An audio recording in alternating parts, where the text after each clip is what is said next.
Hello. So, the topic that I am going to tackle is uncertainty.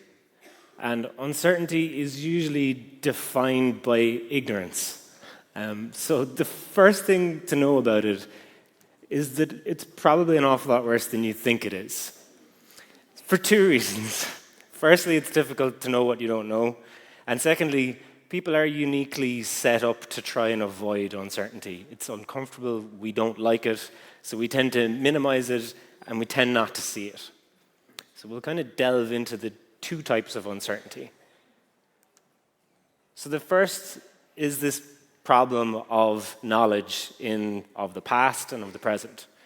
So you have things like the market, your customers, you have problems with knowing what your team is capable of, what your budgets are. And then within those, even if you do get the information, often it can be overwhelming or it can be inaccurate.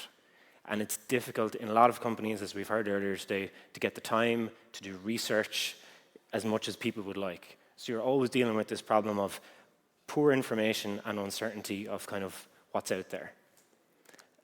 And the second problem then is the place that you are trying to launch your product is all the way in the future. And between now and then, no amount of research can help you because you can't research the future. So you've got all of the randomness, chance, and volatility of the marketplace, and then you also have changes within your team, and also the changing knowledge as you evolve through product development. So this is the only concept, hopefully, that I will introduce here. And some of you will be familiar with this idea of antifragility. It's the property where some systems gain from disorder and chaos. So this was an economic principle. We're going to loosely apply it here. So there's three types of systems you can think of. Fragile systems, like a glass of water on a table. Disturbance and chaos, not so good for that. Robust systems, like a football, you can kick it around, it's still going to be a football. It can take an awful lot of punishment. But then there's this third type of system, which is things that gain from punishment, things that gain from disorder and chaos. Economic systems tend to be like this. That's why an economist came up with it. But you can see this in product development, and I think I have seen this in the teams I have worked with that tend to work best in these uncertain circumstances. So we're going to talk about 5 approaches that a team could take to try and move forward through uncertain times. So the first is tinkering, not strategy.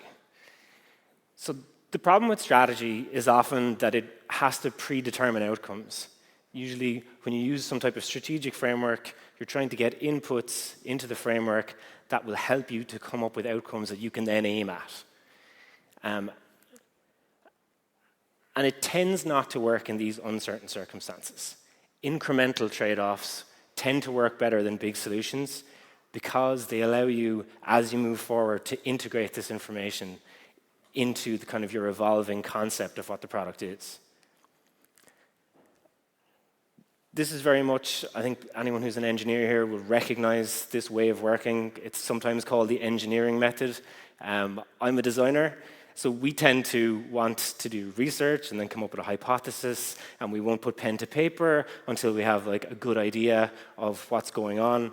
But that's not exactly how engineers work. And the engineering method versus the kind of more scientific, quote-unquote, method can be much more useful for these uncertain circumstances. In the area I work in Toast is the fintech area. And one of the problems with fintech and doing research with customers is that when you ask people what they want to do with their money or what they would do with their money, it's very different from how they actually use their money and spend their money and think about money. People tend to use their money with their lizard brain, and they kind of imagine a kind of an angel of themselves when you ask them what they might do with it. And that's another reason why these frameworks can have their limitations. Strategy frameworks are great. You should use all of them. I have used any amount of them. Whenever I see a new one, I immediately try and implement it. Playing to win, jobs to be done, personas, all of these things can really help. But there's limitations because they require knowledge. And without knowledge, what goes into them is assumption. And that can kind of bake too many assumptions into your product. So The second one to talk about is optionality, not planning. So planning can sometimes pretend at certainty, because when we're in uncertain situations, we love to try and get all the pieces together and try to wrangle the uncertainty out of it through some type of planning process. People like to do that. It's a tendency of everybody. But it has this issue, and that's that it tends to, in these uncertain circumstances, when you embed these tools and structures, you tend to end up with a kind of an entrainment effect. And it ends up making you more fragile and less able to adapt. So in this kind of anti-fragile thing, the parts of the system need to be able to break and be replaced and change and come together in order for the thing to move forward. The best example of this I can give, or best analogy, is the difference between when you're trying to get somewhere and you have to take several modes of public transport. If you got to get like a tram, a bus, and then the train, which people in Dublin will know all about, this multimodal thing, as soon as one piece doesn't work, especially if it's early on, then the rest of the plan is gone. It's too rigid, if you're in, especially in uncertainty. Whereas when people, that's why people tend to prefer cars. Sorry, planet Earth. But cars give you an awful lot of optionality. You can choose when you're going to leave. You can choose, if let's say you run into traffic, you can pull in. You can have a cup of coffee. You can turn what would be adversity into some type of advantage, and it gives you far more options. People with children especially will know this, about being able to fill your car with all the stuff they might need to entertain themselves versus taking 3 kids on a bus. And of course, optionality is the huge advantage of agile. And that's why it gives you the structure, enough structure that you can be flexible within it. And that's why attempts to kind of put something over agile to try and contain it tend to not really work. And I think most people here have seen various versions of that, where you start off agile and it kind of gets more waterfall as time goes on. So the next component, or next approach you can use, is to focus on people and not process. Process is very bad at accommodating new information and uncertainty, especially formal process. Informal processes tend to lower, or tend to increase the speed at which you can make decisions. And sometimes when you need to make decisions quickly, process can really hold you up. The best example I have of this is probably working with legal and compliance in the fintech world. When I started off in Toast working with legal and compliance, we would have these large documents where we would make comments and we would respond and we would do revisions, and it was all very asynchronous. And it took forever to do anything, especially if you had structural change. It's great if you want to change a line, but if you have a new idea about the way we should do it, it's very poor at that. Whereas as time has gone on and we've become more familiar, that process has been able to be broken down, so that essentially we just set up a half an hour, open up Figma, and then kind of everybody has at it. It looks an awful lot messier, but the result is an awful lot cleaner in the end. And the other thing is that it's far more likely to be more like tinkering that we talked about earlier than it is like strategy. And this is also true with kind of top-down decision making. If you ask high-up decision makers to make decisions, they must by necessity be categorical, because they only have so much time and they're not familiar with all the trade-offs that you are trying to make. And that's often where you can run into issues. So the next approach you can use is simplicity, not complexity. Somebody said before, complexity is like a trap for clever people. I think most people in here can probably recognize this in themselves, where you think that you want to be really good at your job and you want to impress people and you want to design something that's cool and build a product that's great, and so you think bigger and better, and you want all of the outcomes to be in the first draft. And this can just be a kind of a trap that people can fall into by trying to do the right thing. But ultimately, it doesn't really work out. So I'm sure people are familiar with this. They've probably read it in all types of agile books, etc. All complex systems that work evolve from simpler systems that work. It sounds trite, but there you go. So the best example of this I can give is the idea of the sandwich, everyone's favorite form of meal. I can almost guarantee everybody in here that the most interesting meal they've had in the recent past has been a sandwich. And it usually comes from only having bread and then whatever else is in the kitchen. The simple structure of the sandwich seems to allow people to make unusual meals for themselves that they wouldn't otherwise cook. And that's because that familiar structure just seems to have the space within it for innovation. You also tend to see it in restaurants. People start out a new concept as a sandwich shop. And even, I think especially in Dublin in the last few years, a lot of the innovation in food is in various different types of fusion food contained within two pieces of sometimes bread. So products are very similar to that, and that's why the MVP is such a good concept. It's not that it's not just that it's faster.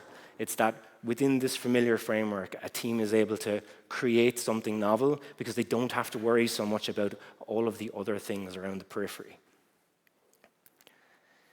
And then this point is the last point, and I think it's the most pertinent point.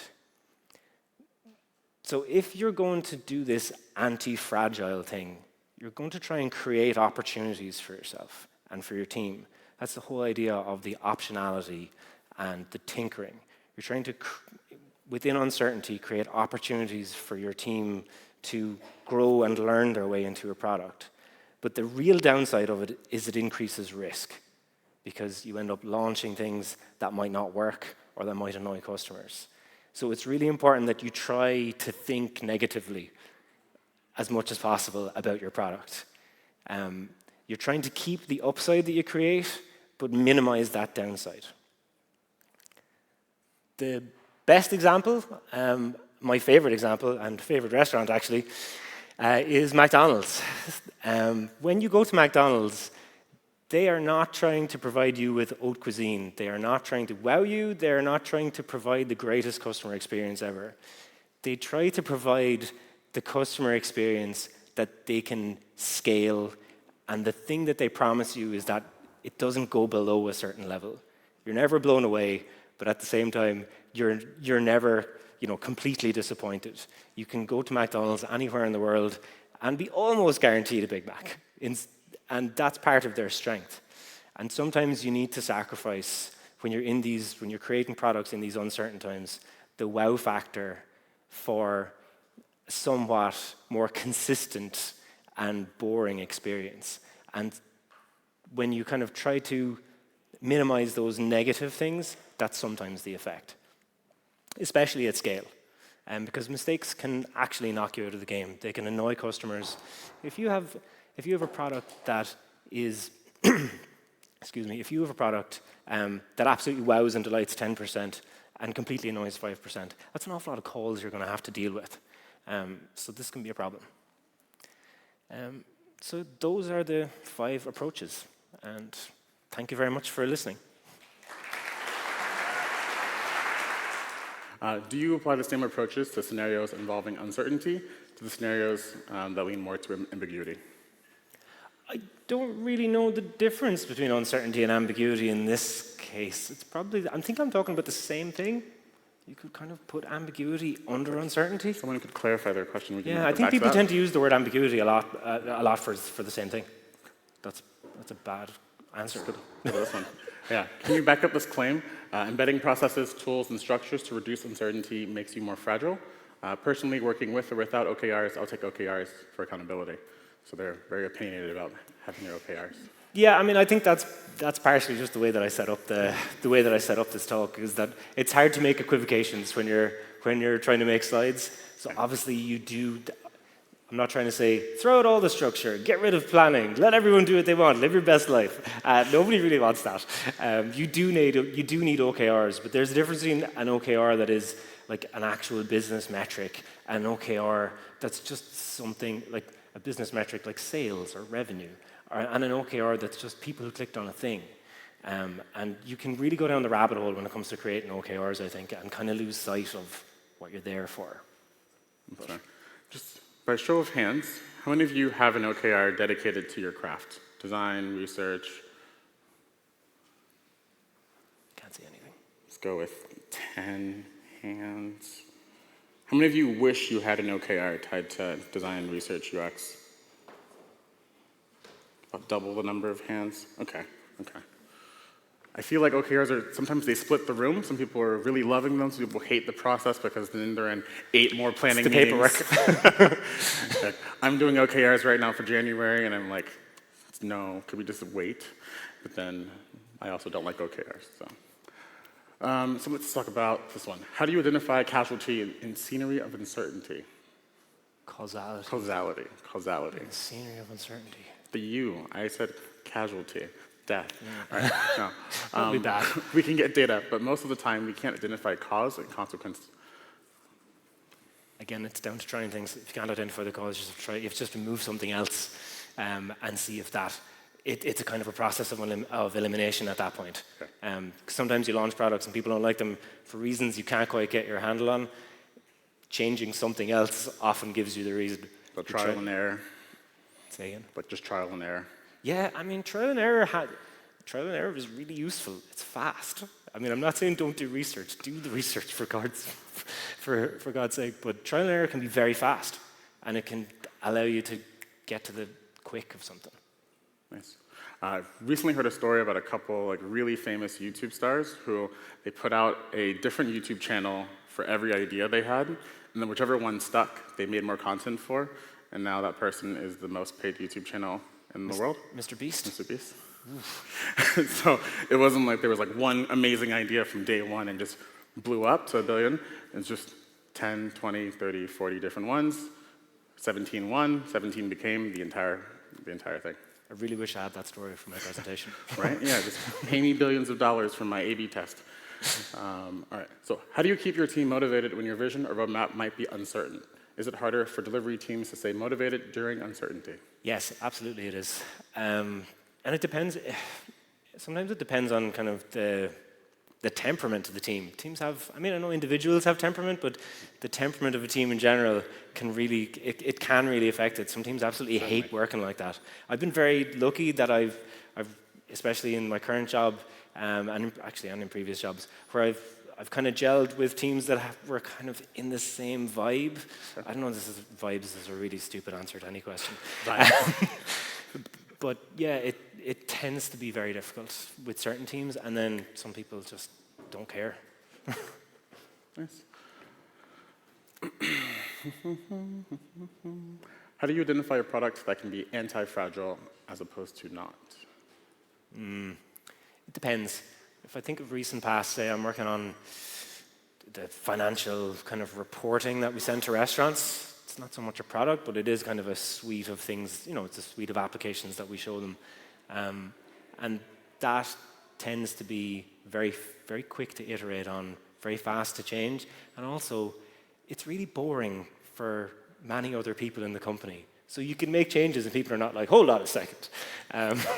So you kind of experiment a little bit more in those darker corners where people don't want to read all the financial statements of a restaurant. It's not very exciting to them. But to a restaurant, it's obviously their most important, one of the most important things they can find out. Show. Yeah. Okay. Nice. Let's take one more question. I feel like we've already gone through these questions. Have you personally sold trial and error to senior executives? This is what all of us who are in design leadership. You can't really sell them trial and error.